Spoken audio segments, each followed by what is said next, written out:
자, 오늘은 특별하게 핸드 페인팅 기반 배경 모델링 작업을 해오신 현역 배경 모델러 레드 그랩스님을 모셨습니다. 안녕하세요. 안녕하세요. 반갑습니다. 네, 반갑습니다. 자, 먼저 간단한 자기소개와 지금까지 해오신 프로젝트 소개해 주실 수 있나요? 네, 안녕하세요. 저는 지금 손맵 배경 모델로서 현업에서 지금까지 활동을 하고 있고요. 여러 회사를 다녔었는데 트리오 오브 세이비어 그거랑 넷마블 스톤에이지 월드라는 프로젝트가 있었어요. 그 두 프로젝트에 참여했었습니다. 배경 작업 하실 때 본인이 특별히 재밌어 하거나 아니면 강점이 있다고 생각하시는 분야가 있나요? 저는 일단 뭐 다 재밌었는데 이제 굳이 고르라고 하면 저는 이제 씬 작업이 이제 재밌는 것 같아요. 씬 작업만 하다 보면 당연히 이제 프랍도 그립고 한데 그래도 작업을 한다면 씬 작업이 좀 재밌는 것 같습니다. 이게 재밌는 이유가 이제 프랍 할 때는 원화가 이렇게 주어지면 그 원화에 맞춰서 잘 만들고 이렇게 자기가 생각하는 디자인을 좀 넣어보거나 이런 식으로 진행해서 그 프랍 하나만 신경 쓰면 되는데 씬은 이제 제가 만든 프랍도 있지만 이제 다른 동료분들이 만든 프랍들을 가지고 그거를 씬에 배치하면서 나만의 스토리도 만들고 또 이제 기획이나 이제 다른 파트에서 요구하는 것들이나 이런 맞춰가는 게 좀 재밌거든요. 그래서 저는 신작업이 좀 재밌는 것 같아요. 그럼 협업 쪽에서도 재미를 느끼신다는 말씀이시겠네요? 네, 맞아요. 제가 개발자형 인간이더라고요. 오히려 개발자형 인간이라고 하면 약간 본인만의 작업을 하고 협업 쪽을 좀 싫어하는 이미지가 있지 않나요? 그러니까 이제 제가 생각했을 때는 이제 작업자들, 아트 작업자분들을 보면 딱 자기의 작업물만 하는 거를 좋아하거나 이렇게 좀 나의 아트, 나의 작업물 이런 거를 좋아하시는 분들도 있고 저처럼 이제 기획이나 뭐 클라 혹은 라이팅이나 최적화나 이런 거를 하려면 당연히 이제 다른 파트들이랑 대화를 하고 협업을 해야 된단 말이죠. 네, 특히 이제 그렇죠. 신작업을 하면 이제 타 파트 분들과 협업을 할 수밖에 없는데, 근데 저는 그런 데서 좀 재미를 느끼는 것 같아요. 타파트랑 협업을 한다는 거에서 재미를 느끼는 분은 저희 캐릭터 모델링 쪽에서는 흔치 않거든요. 왜냐하면 캐릭터 모델링은 보통 한 작업물을 가지고 오랜 기간 동안 혼자서 모델링을 하는 경우가 많아가지고 이런 부분이 또 배경 음, 모델러랑은 시야 차이가 있는 게 재밌는 부분인 것 같아요. 저도 캐릭터를 잘 모르지만, 제가 아는 캐릭터는 이렇게 캐릭터 기획이 나오면, 기획이나 원화가 나오면, 그거를 잘 예쁘게 만들고, 그냥 다 되면 이제 애니팀이나 타 파트에게 작업물을 넘기는, 요 정도로만 알고 있는데, 배경 같은 경우는 당연히 이제 그런 부분은 똑같지만 결국 최적화에 밀접한 관련이 있기도 하고 이펙터나 애니메이션 이런 작업물들을 그 배경에 넣어야 되잖아요. 그러다 보면은 이제 탑 파트 분들이랑 얘기를 안 할 수가 없더라고요. 그러면서 이 협업하는 능력들이 점점 더 상승이 되는 거군요. 그러면 이 협업 외에서도 본인 작업을 잘 하는 게 중요할 텐데 주니어 때 작업하시던 방식이랑 시니어 때 작업하던 방식이랑 이 작업 방식에서 차이가 나는 부분도 있을까요? 아무래도 주니어 때는 이 전체를 볼 일이 없었거든요. 왜냐면 그때 당시 파트장님이시나 아니면 팀장님 분들이 이제 프랍 작업물을 주면 그거를 열심히 해야겠다. 요 생각밖에 없었기도 하고, 그럼 이제 그 프랍을 잘해야 되잖아요. 그러다 그쵸. 보니까 네. 그 최대한 이렇게 예쁘게 보이려고 하고, 그러다 보면 이제 묘사 잘하고, 뭐 이렇게 디테일 파고 뭐 이랬었는데 지금은 그런 것보다는 그걸 받아서 사용하는 입장이다 보니까 이제 아무래도 잡아줄 때는 확 잡아주고 그게 프랍이든 신이든 그리고 이제 좀 생략해줄 때는 좀 생략해주고 뭐 이런 쪽으로 밸런스를 보는 것 같아요. 밸런스를 본다는 의미가 결국 한 부분에서만 집중해서 디테일을 파서 모든 부분에 디테일을 올린다기보다는 힘을 줄 부분엔 주고 힘을 뺄 부분엔 빼고 이런 식으로 적절하게 시선이 갈 수 있도록 배경 모델링 밸런스를 조절하는 거 이런 것들도 중요하다는 말씀이시군요. 네네. 특히 저는 이제 모바일만 많이 해봤었는데, 모바일은 아무리 발전하고 뭐 이렇다 하더라도 이 핸드폰 사양이라는 거는 PC보다 당연히 안 좋기 때문에 다 하고 싶은 걸 다 할 수는 없거든요. 그러다 보니까 특히 배경에서는 딱 강조해줘야 될 부분을 강조하고 나머지는 살짝 이렇게 생략하면서 넘어가고 이래야 되다 보니까 이렇게 막 당장에 막 모든 걸 묘사하고 이런 것보다는 적당히 잡아주고 풀어주고 잡아주고 풀어주고를 좀 잘 해야 되는 것 같아요. 특히 또 씬을 작업할 때는. 그러면 좋은 핸드 페인팅 작업물이라는 거는 결국 이 강약 조절이 되게 중요하다는 말씀이신데, 그럼 그거 외에서 추가적으로 보는 요소가 더 있을까요? 선매 작업물, 선매 배경이라는 것 자체가 일단 실시간 렌더링을 쓰기도 하지만 그럼에도 덩어리감은 나야 되거든요. 네. 그리고 이제 그 덩어리감이 깨지지 않는 선에서 묘사를 잘 하는 게 필요하고요. 그래서 아까 말씀해 주신 잘 된 텍스처라고 하셨었잖아요. 그래서 그 잘 된 텍스처에는 그냥 단순히 막 화려하고 뭐 멋있고 뭐 이런 것보다는 멋있는 게 있으면 그거를 뒷받침해 주는 어떤 좀 이렇게 주연 조연이 나뉘듯이 좀 포인트 줄 때는 주고 또 안 줄 때는 안 주고 이런 게 좀 필요한 것 같습니다. 그게 제일 중요한 것 같고 그리고 당연히 텍스처링 능력도 필요하고요.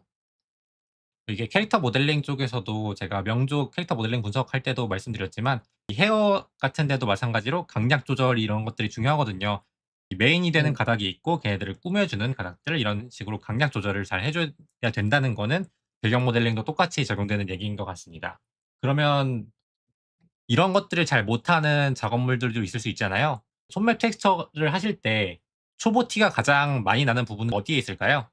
일단 제가 아무래도 제가 옛날에도 그랬고 또 지금은 이제 회사에서 이렇게 신입 분들이나 경력이 한 2-3년 되시는 이런 분들이랑 같이 일을 하면서 가끔씩 이렇게 사수로서 컨펌을 봐주거나 하는 일이 종종 있는데 그때를 보면 아무래도 프랍을 잘 만들고 싶잖아요. 그래서 정말 잘 하려다 보니까 모든 게 다 잘 하거든요. 근데 모든 게 다 잘하면 뭐가 나쁜가요?라고 생각하실 수도 있는데 저는 항상 그분들에게도 똑같이 말씀을 드리는데 다 잘하려고 하면 결국 그 잘한 걸 하나도 못 보여주게 된다고 말씀을 많이 드리거든요. 그래서 모든 걸 다 보여주려고 하면 어떨 때는 아무것도 못 보여줄 때가 있습니다. 모든 걸 그래서 보여주려고 하면 아무것도 못 보여준다는 게 재밌는 말이네요. 네, 저도 옛날에 많이 저를 알려주신 사수분께서도 똑같이 말씀하셨는데 열심히 하려다 보니 잘 하려고 하다 보니 모든 걸 다 잘하려고 하고 모든 걸 보여주려고 하면 결국 모든 걸 다 못 보여주게 되는 때가 있는데 쉽게 말하면 산만해진다는 얘긴데요. 돌 표현 같은 거를 하더라도 너무 이렇게 막 정말 돌같이 파려고 할 때가 있잖아요. 근데 그러면 사실 그냥 실사 텍스처를 갖다 붙이는 게 더 편하거든요. 그런 것처럼 돌같이 보이고 살짝 이렇게 이 옆면을 살짝 생략해 주고 이래야 되는데 지금 보시는 맵에서도 이렇게 보이는 이 밝은 부분은 흙 표현이 좀 느껴지고 이 빛의 반대 방향으로 들어가는 데는 살짝 생략해 주고 이래야 시선이 딱 집중이 되거든요. 근데 그렇게 집중되지 않으면 그때부터는 산만해지고 결국 아무것도 못 보여주게 된다고 저는 생각하고 있습니다. 그래서 그런 부분들을 신입으로 들어오신 분들께도 자주 설명드리고 있어요. 그러면 이렇게 디테일을 줄여야 되는 판단도 되게 중요하다고 생각하는데, 그럼 디테일을 줄여야 되는 부분은 어떤 식으로 판단하는 게 가장 손쉽게 판단할 수 있는 방법 중 하나일까요?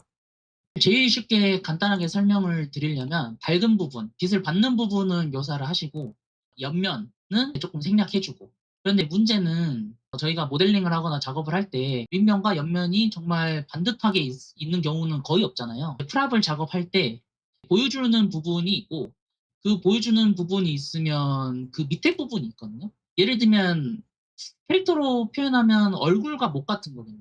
얼굴을 정말 예쁘게 하고 얼굴을 잘 보이게 하려면 그 목은 살짝 이렇게 그림자를 넣어주면서 살짝 눌러줘야 되잖아요. 그렇죠. 배경 모델링도 똑같습니다.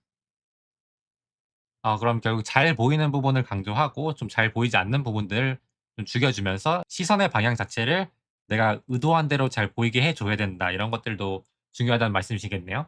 그쵸. 디자인이 있을 수는 있겠지만 근데 너무 이렇게 한쪽으로 간다거나 이러면 안 좋을 것 같은데 그렇게 설명하는 게 제일 편할 것 같아요.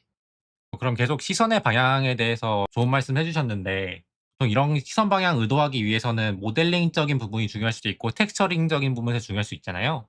그러면은 모델링이 더 중요하다고 보시나요? 아니면 텍스처링이 더 중요하다고 보시나요? 저는 텍스처링이 더 중요하다고 보고 있습니다. 모델링은 사실 어떻게든 되거든요. 근데 텍스처링은 어떻게 안 되더라고요. 전 오히려 개인적으로는 이 서브컬처 캐릭터 모델링을 하다 보니까 텍스처링보다는 모델링을 잘 만들어서 거기서 실루엣을 잘 표현해 준 다음에 또 그 안에서 텍스처로 이 느낌만 이렇게 딱딱 만들어 주는 걸 좋아하는데, 계속 손맵 배경을 하셨다 보니까 이 전체적인 모델링적으로 표현되는 것보다 텍스처링에서 훨씬 더 많은 디테일을 주는 걸 더 선호하시는 거라고 생각해도 될까요? 네. 그렇게 생각하셔도 될 것 같습니다. 모델링은 조금 못해도 텍스처링을 잘하면 어떻게든 커버가 되는데, 모델링을 아무리 잘해도 텍스처링이 안 좋으면 그 손맵 모델링에서는 조금 안 좋은 것 같아요. 포트폴리오를 보실 때 어떤 것들을 먼저 봐 음. 주실 것 같아요? 저도 면접을 들어가면서 지원자들의 포트폴리오를 조금씩 보는 경우가 덜어 있는데요. 전체적인 밸런스를 보는데 눈에 띄어야겠죠. 근데 눈에 띈다는 게 꼭 채도가 높아야지만 눈에 띄고 채도가 낮으면 눈에 안 띄고 이런 거는 아니고요. 전체적인 밸런스가 좋아야 될 것 같은데, 밸런스라고 하면 딱 봤을 때 빛 방향이 느껴지고 일률적이어야겠죠, 빛의 방향이. 그래서 안정감이 느껴지고 덩어리감이나 입체 표현이 괜찮은지, 그리고 표현 부분에 있어서는 어색하지 않은지, 이런 것들을 보는데 보통 그게 한눈에 딱 보이더라고요. 보이면 그거를 가지고 몇 개를 골라서 조금 더 자세히 보는 것 같아요. 그러면 취업 준비를 하시는 분들이 피해야 되는 방향이 있다고 한다면 어떤 게 있을까요? 포트폴리오에서 시간이 좀 걸리잖아요.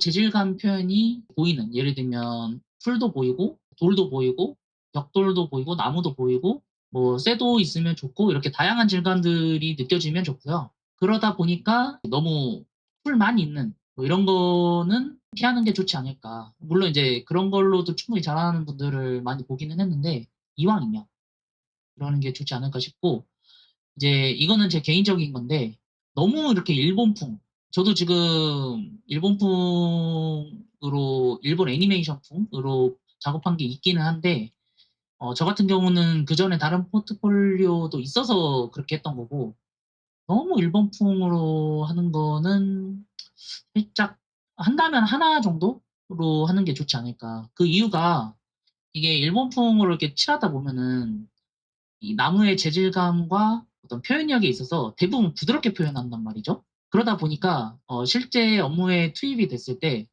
나무 질감을 살려서 해달라고 하면 그런 데 익숙해져 있으면 힘들어 하시더라고요. 그래서 좀 그런 부분보다는 조금 재질감을 느껴질 수 있는, 그런 게 느껴질 만한 포트폴리오를 하시는 게 좋지 않을까. 그렇게 생각합니다. 그럼 정리해 보면 결국 다양한 재질감 표현을 할 수 있으면서도 한쪽에 편향되지 않고 여러 가지 포트폴리오를 준비하면 이 다양한 안목을 네 어필할 수 있겠다, 이런 말씀이시겠네요? 네. 그래서 만약 처음 하시는 분이라면 작은 거, 제 포트폴리오 중에서 버스 같은 거 있었는데요. 이제 네. 좀 작은 거 하나 하고 씬 한 2 개, 뭐 요 정도로 한 3개 정도면은 그래도 지원할 때 이 최소 컷에 딱 맞지 않을까. 네, 그렇게 생각합니다. 배경 쪽도 그럼 포트폴리오를 미니멈 3개 정도로 보고 거기서 살을 더 붙여 나가면서 추가적으로 준비하는 식이 많겠네요. 네네. 그래도 3 개는 있는 게 좋을 것 같아요. 이게 2 개는 좀 적거든요. 그래서 한 3 개. 네. 네, 캐릭터 모델러 취업하시는 분들도 포트폴리오 1 개나 2 개로 취업하시는 분들도 물론 계시지만, 가장 안정적으로 내 포트폴리오를 어필할 수 있는 최소의 숫자는 3개 정도로 보는 경우가 가장 많아 가지고 이런 부분도 겹치는 부분이 좀 있겠네요. 네. 그런 것 같아요. 근데 다만 실사나 이런 쪽은 정말 잘 맞는 거 하나만 해도 된다고는 듣긴 했는데, 지금은 손맵 배경 이야기를 하고 있으니까 한 3개 정도가 최소 컷이지 않을까. 비슷한 부분이 있어서 재밌었네요. 요즘 기준으로 손매 포포를 준비한다면 그럼 어떤 식으로 준비하는 게 가장 효율적이라고 생각하시나요? 아까 말씀드렸던 거랑 이어지는 내용인 것 같은데요. 만약 제가 지금 신입으로 돌아가서 준비를 한다고 하면 저는 아까 말씀드린 3 개를 하고 최대한 지원을 해 보면서 스타일라이즈도 준비를 할 것 같습니다. 그 이유는 맵을 하게 되면 스타일라이즈 배경을 하기가 쉽고, 또 생각보다 같이 혼용해서 쓰는 경우가 덜어 있거든요. 그럴 때 당황하지 않고 잘 적응하고 또 합격률을 높이려면 그렇게 준비를 할 것 같아요. 그럼 바운더리를 넓혀 가지고 내가 지원할 수 있는 회사의 폭을 넓히기 위한 준비라고 봐도 되겠네요. 네네. 이제 사실 뭐 선매 포폴에 대해서 더 설명드리는 것도 좋은데 아까 나름 충분히 설명을 드렸던 것 같아서 정리를 해 보자면 최소 3개 그리고 다양한 재질감이 느껴지는 그런 포폴을 하시는 게 좋고, 그리고 물론 자기가 원하는 프로젝트가 있을 거잖아요. 그게 만약에 판타지 계열이라면 당연히 그쪽 계열의 포폴이 좋을 거고요. 아니면 메카닉 쪽이라면 아무래도 쪼끔은 메카닉 관련된 어떤 원화를 찾아서 준비하는 게 좋겠죠? 인제 그런 거는 인제 당연한 거니까 그런 거를 제외한다고 하면 이제 재질감 많이 느껴지고 개수는 한 3개, 그리고 너무 애니메이션풍보다는 이제 재질감이 느껴지는, 그리고 또 바운더리를 넓힐 수 있는 그런 것까지 추가적으로 준비하면 좋을 것 같아요. 그러면 정리해 보자면 그냥 첫 번째로 준비하는 거는 타겟 회사를 정해서 그 타겟 회사에 맞는 포트폴리오를 준비하는 게 가장 중요할 것 같고요. 그리고 두 번째로는 다양한 바운더리에 재질감이 표현되는 포트폴리오를 준비하면 또 거기서 내가 어필할 수 있는 것도 있을 거고 또 한 방향으로만 너무 쏠리지 않게 준비하는 것도 중요하다라는 말씀인 것 같습니다. 아 네, 맞습니다. 저희 채널의 주 시청자층이 아무래도 캐릭터 모델러다 보니까 캐릭터 모델러와 배경이 좀 함께 얘기할 수 있는 질문들을 좀 준비했는데요. 캐릭터가 돋보이는 배경은 어떤 특징들이 있을까요? 일단 캐릭터가 돋보이려면 아무래도 캐릭터보다는 저채도인 게 좋겠죠. 그리고 눈에 좀 덜 띄어야 될 거고, 그 캐릭터가 속해 있는 세계관을 보여주면 좋을 것 같고요. 그러면 씬 구성이나 시선 유도에서 배경 모델러가 가장 신경 쓰는 부분은 어떤 게 있을까요?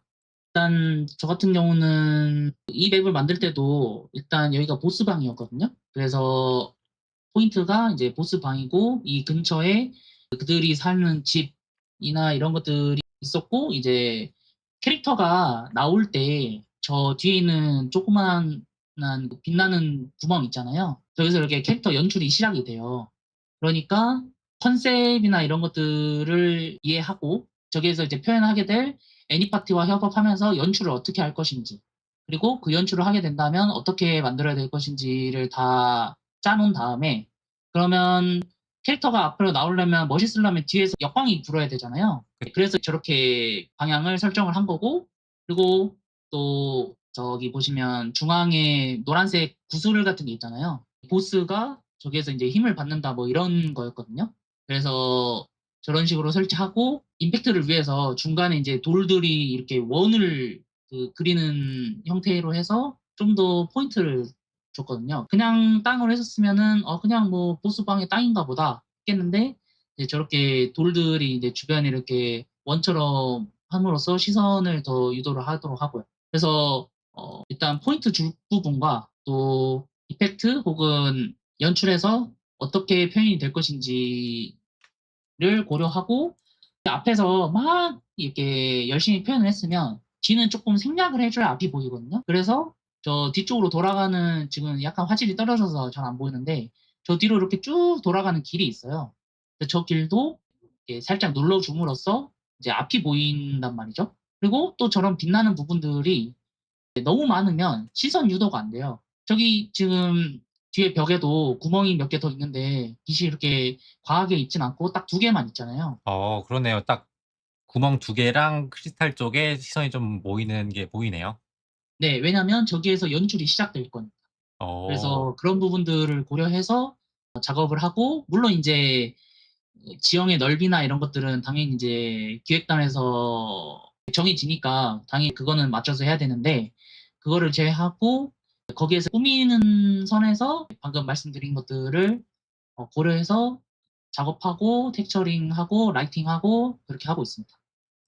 저희가 배경 쪽은 잘 몰랐는데 배경 쪽에서 정말 많은 고민들을 하면서 씬을 제작하는 것들도 되게 재밌네요. 이런 시선 방향이라든가 아니면 캐릭터 등장하는 부분부터 어떤 식으로 보여야 할지 아니면 라이트를 어떻게 받아야 할지 이런 부분까지 다 설계를 하면서 배경이 제작되는 거였군요. 네네. 그리고 당연하게도 저 배경의 뒷면은 하나도 없습니다. 왜냐면 어 최적화 때문이죠. 안 보일 부분은 신경 쓰지도 않는다. 네, 캐릭터 모델링 할 때도 안 보이는 부분은 아예 그냥 날려버리는 경우가 굉장히 많은데 그런 부분들이 배경 모델러랑 좀 겹치는 부분 중 하나인 것 같아요. 아무래도 게임이다 보니까 실시간에서 렌더링 되기 위해서 최적화를 많이 신경 써야 되는 건 이 모델러라면 꼭 필수 소양인 것 같습니다.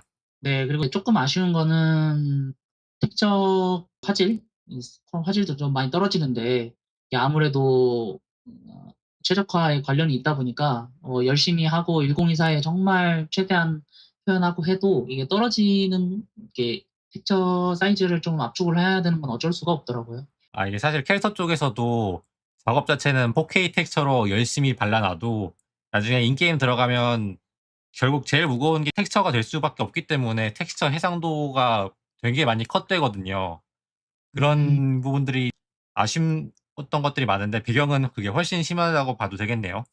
그쵸. 캐릭터는 어느 정도까지 쓰는지는 모르겠지만 배경은 아무리 커도 1024 그리고 아니면 보통 한 512 뭐 이렇게 하다 보니까 백날 파도 사실 많이 죽죠. 아 그럼 최종 결과물에서 아쉬움이 좀 많이 남으시겠어요. 저게 사실 저거보다 화질이 좋고 저거보다 훨씬 더 묘사를 열심히 하고 표현을 했는데 이게 아무리 해도 깨져서 잘 안 보이더라고요. 그래서 그런 게 좀 아쉬워요. 역시 실무에 들어가면 그런 아쉬움들은 생길 수밖에 없는 것 같아요. 또 실무에서 가장 많이 생기는 이슈 중 하나는 타 팀과의 협업이잖아요. 배경 모델러 입장에서는 캐릭터 모델러랑 협업할 때 어떤 부분들이 어려움이 있었나요? 예를 들면 캐릭터를 띄워두는 캐릭터 로비 씬이라든가 이런 것들을 작업할 때 있으셨을 것 같은데 그럴 때는 어떤 부분에서 협업에서 어려움이 있었나요? 음, 이런 데서 이제 그런 질문을 받으면 뭔가 어려움이 정말 있어야 뭔가 이야기거리가 있을 것 같은데 사실 거의 없기는 하거든요. 이제 만약 정말 있다고 한다면 저희가 이제 내비 설치를 하는데 내비는 보통 캐릭터가 돌아다닐 수 있게 해주는 거거든요.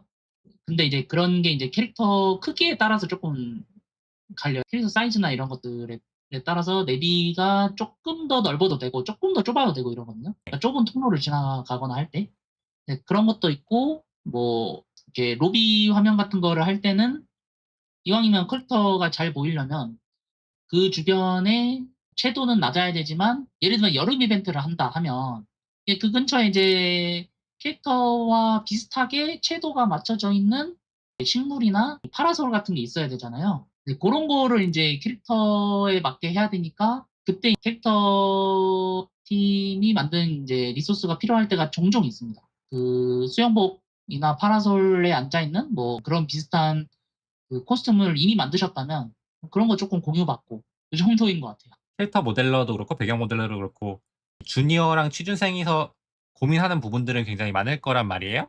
그러면 시니어 입장에서 봤을 때 좋은 주니어 모델러는 어떤 사람일까요? 사실 저도 그렇게 하지 못했는데 좋은 주니어라고 한다면 말 잘 듣는. 근데 이게 단순히 뭐 꼰대 발언이나 주니어니까 뭐 자기 생각하시면 안 되고 말만 잘 들으면 되지 이런 단순한 일차원적인 거는 아니고요. 말을 잘 듣는이라고 표현을 했지만 사실 받아들일 줄 아는 이라고 표현하는 게 맞을 것 같아요. 아무리 포트폴리오를 잘하고 좀 이렇게 실력이 있어도 사실 실제 실무에 들어가고 이렇게 작업을 하려 하다 보면 진짜 포트폴리오 퍼포먼스의 100%에 근접하게 내는 사람은 거의 없다고 저는 보거든요. 저는 살면서 딱 한 명밖에 못 봤어요.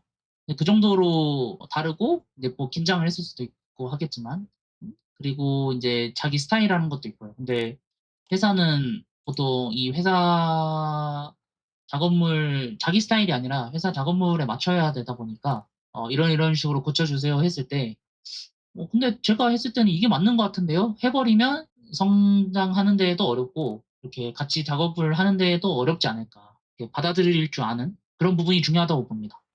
사실 캐릭터 모델러도 마찬가지인데요. 이게 어쨌든 회사 생활이고 사회생활이기 때문에 거기에 플러스 우리는 팀 작업을 하고 있는 거잖아요.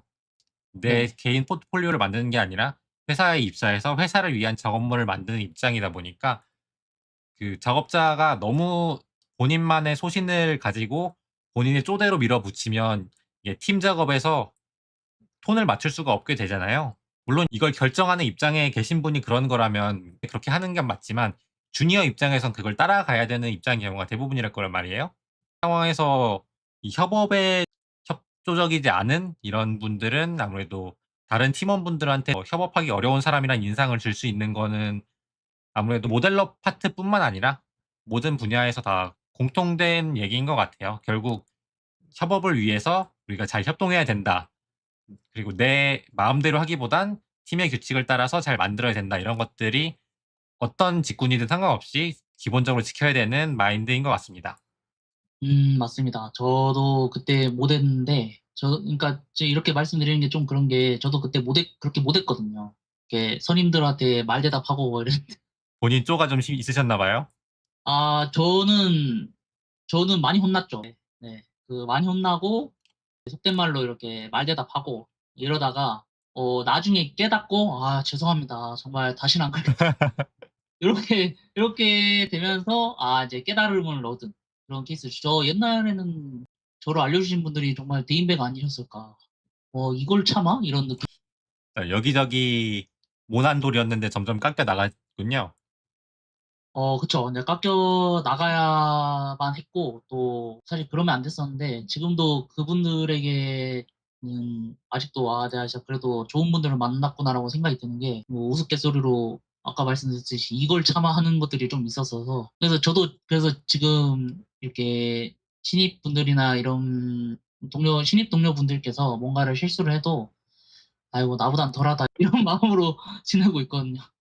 그럼 지금 웬만하면 그래도 다들 피드백을 잘 수용해 주시는 분들이 좀 많다는 것 같은데 좀 피드백을 좀 잘 수용하시는 분과 그렇지 않은 분의 차이점이 있다면 어떤 게 있을까요? 수영하시는 분들은 당장의 작업 퀄리티를 떠나서 느는 속도가 정말 빠르시더라고요.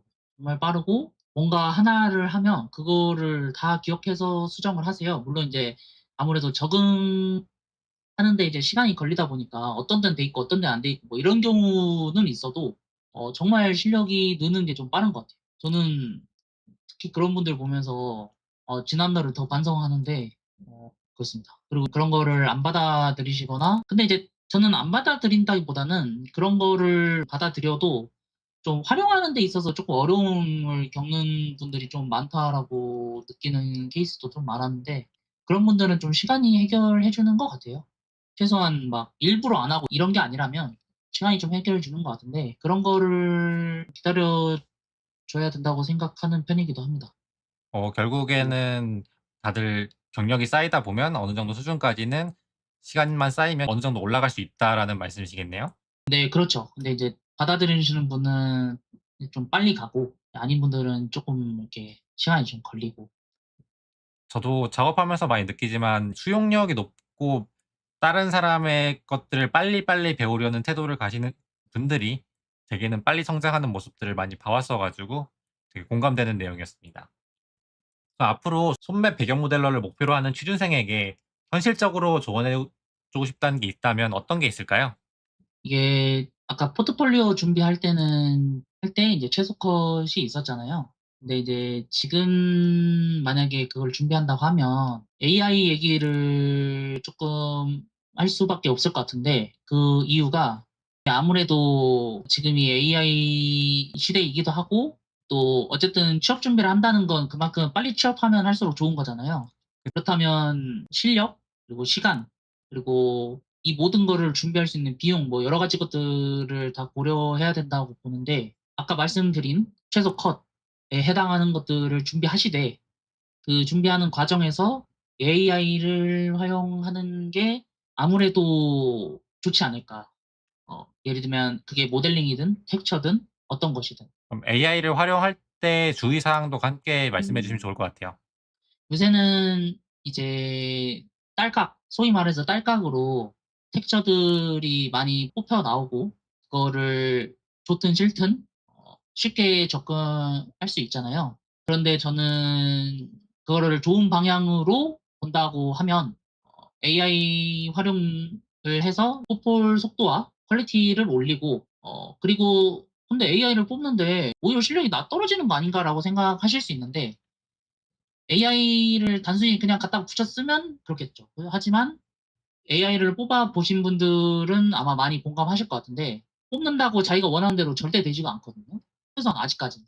그래서 그거를 활용하고 리터칭하고 내 것으로 만들 시간은 충분히 있다고 저는 보는 편이라서 내 거로만 만들 수 있다면 적절히 활용을 하고 내 것으로 만들어서 그거를 포트폴리오에도 적용을 하고 그렇게 해서 작업을 진행하고 취업을 하면 실력도 어느 정도 있고 포트폴리오도 잘 나오고 그리고 AI 활용 능력도 올라가고 그렇게 하는 게 좋지 않을까 생각합니다.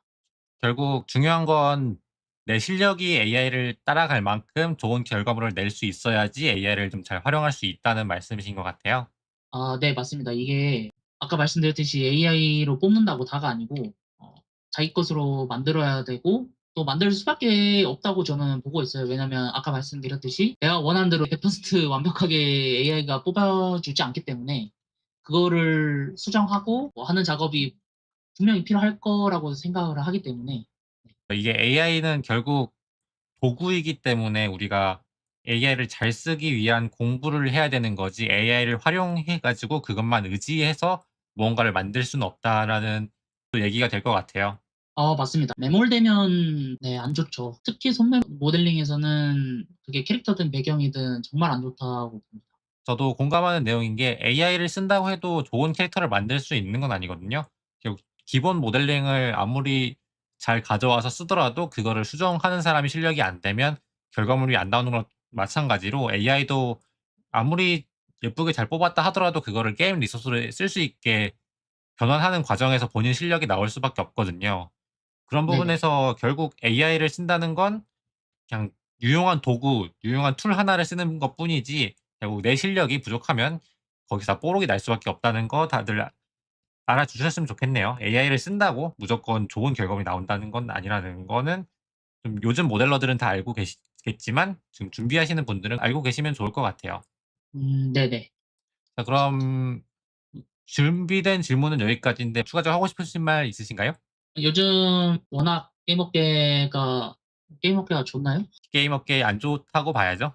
네, 그래서 특히 이제 손맵 쪽에서도 손맵 프로젝트가 많이 없고 혹은 아까 말씀드린 것처럼 서페나 이런 어떤 지불을 활용해서 손맵도 섞거나 이런 프로젝트들이 많은 것 같은데 그래서 이제 실사로 가시는 분들이 좀 많은 것 같아요.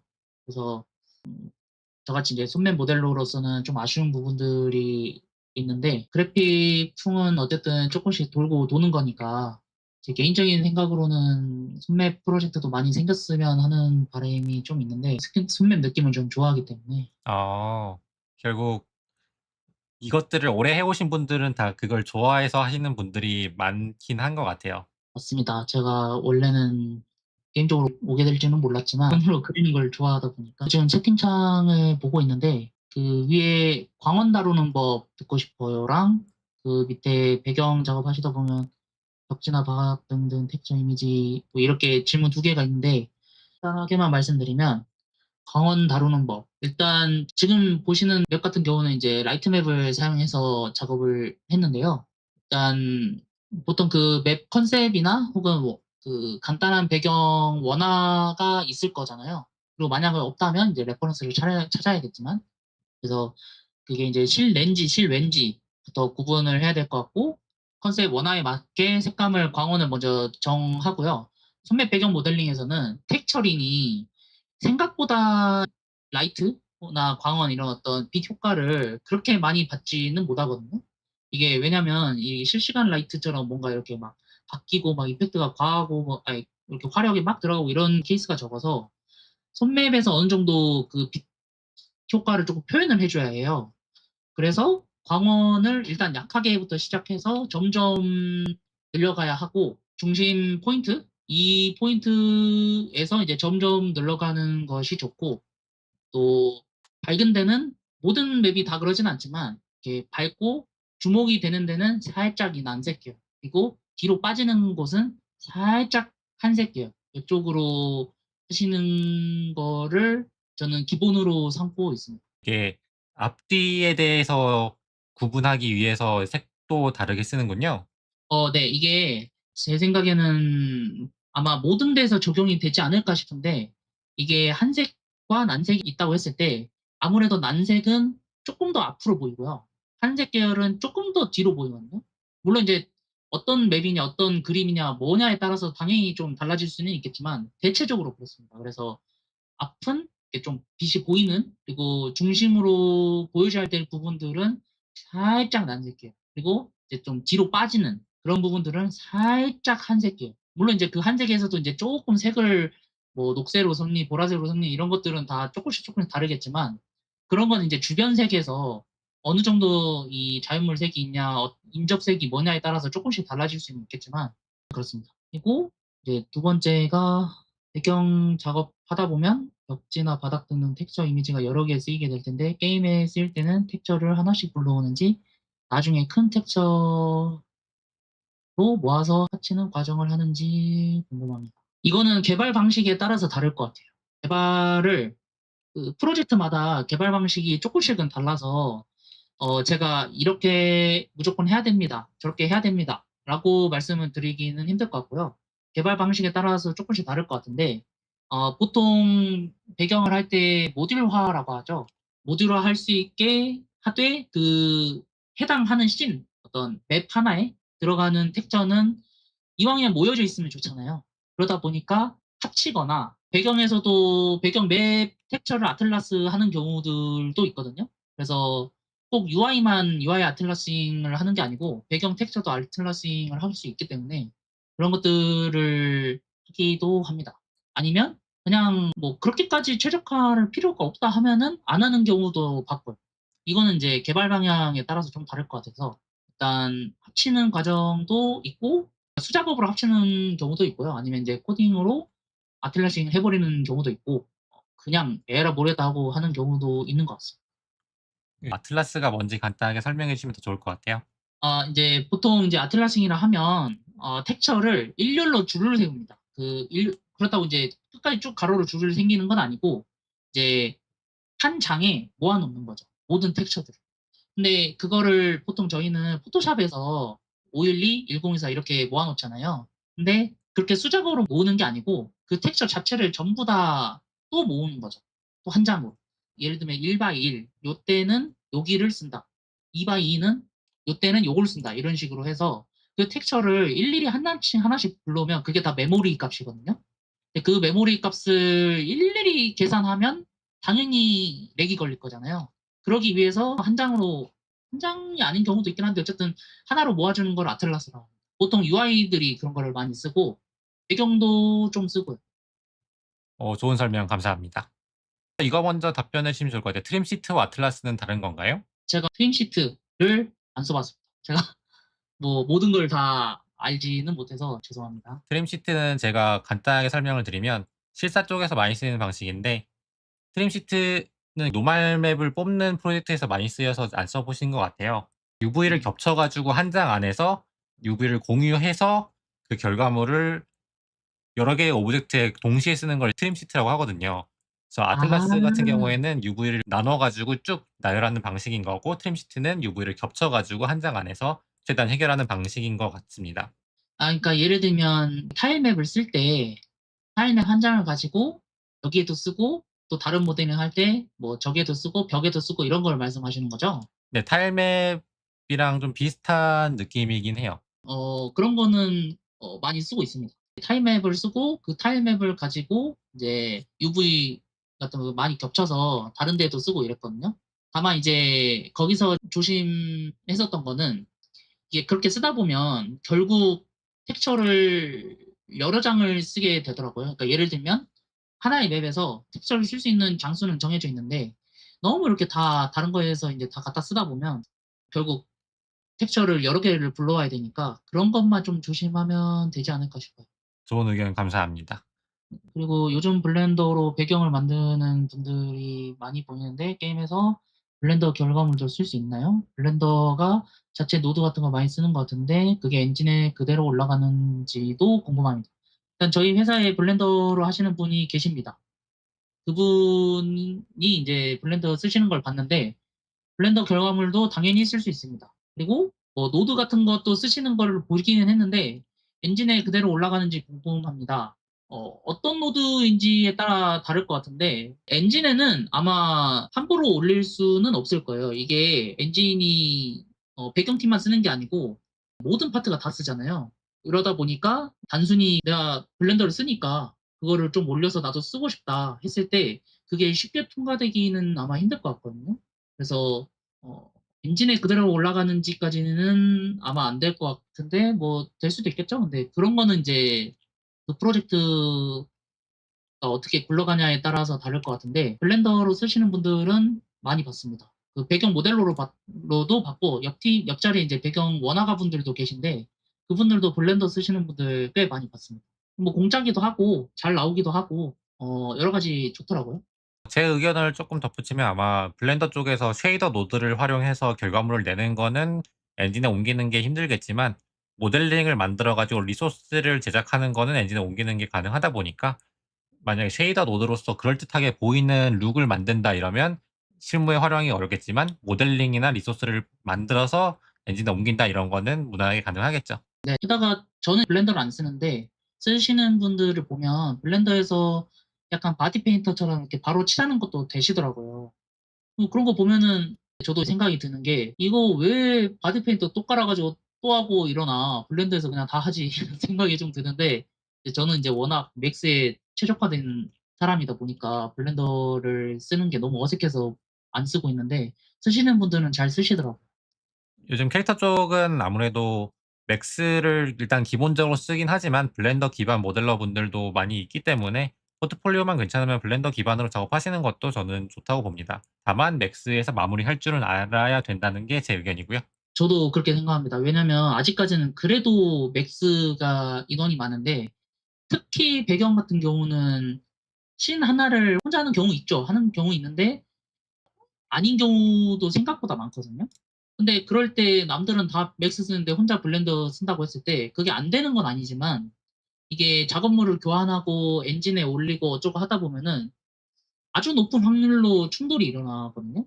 예를 들면 크기가 안 맞다거나 아니면 파일을 교환하는데 뭐가 안 된다거나 아니면 뭐 축이 안 맞다거나 그리고 또 교환하는 데 있어서도 그냥 맥스면은 그냥 바로바로 이렇게 파일만 주고받으면 되는데 블렌더니까 그걸로 맥스로 또 변환하고 어쩌고 하다 보면 시간이 걸리더라고요. 물론 그런 거를 당연히 팀원들도 이해를 해주기는 해야겠지만 이게 어느 정도 고려는 해야 된다. 예, 이렇게 생각하고 있습니다. 캐릭터 쪽도 비슷한 경우가 있는데 배경도 역시 블렌더랑 파일 교환 쪽에서 이슈가 발생하는군요. 네. 그리고 특히 맥스는 이게 고질병인 것 같은데 맥스는 항상 메신저로 교환하면 항상 이렇게 스무싱 그림이 깨진다거나 혹은 맥스에 그 버그 쓰레기 파일이 좀 있다거나 뭔가 하여간 깨끗하게 되는 경우가 별로 없더라고요. 맥스는 그래서 좀 섬세하게 다뤄줘야 하죠. 그래서 근데 뭐 블렌더를 쓰시는 분들한테 가끔씩 이렇게 보면서 많이 배우기도 해서 블렌더 쓰는 것 자체를 반대하거나 뭐 거부감이 있다거나 이런 거는 아닌데 주의해야 될 점들이 있는 것 같기는 하다. 이 정도인 것 같습니다. 네. 감사합니다. 그래서 오늘 이야기를 정리해 보면 손맵 배경 작업은 단순히 텍스처를 잘 그리는 게 중요한 게 아니라 우리 시선 방향이나 아니면 연출 이런 것들도 중요하다고 엿들어서 좋았던 것 같고요. 그리고 또 신입이 생각해야 될 부분들, 배우려는 태도라든가 아니면 회사에 적응하기 위한 협업에 적응하기 위한 일들 이런 것들도 함께 살펴봐서 많은 분들에게 도움이 되셨을 것 같아요. 마지막으로 한마디 하고 마무리할까요? 배경 모델러 분들이 고생이 많습니다. 음, 캐릭터 분들께서 배경을 이해하시는데 조금이라도 도움이 되셨으면 저는 오늘의 인터뷰 역할은 다 한 것 같습니다. 예, 오늘 인터뷰 고생 많으셨습니다. 생각보다 많이 늦어졌는데 너무 감사드리고요. 인터뷰는 여기까지 하겠습니다. 감사합니다. 네, 감사합니다.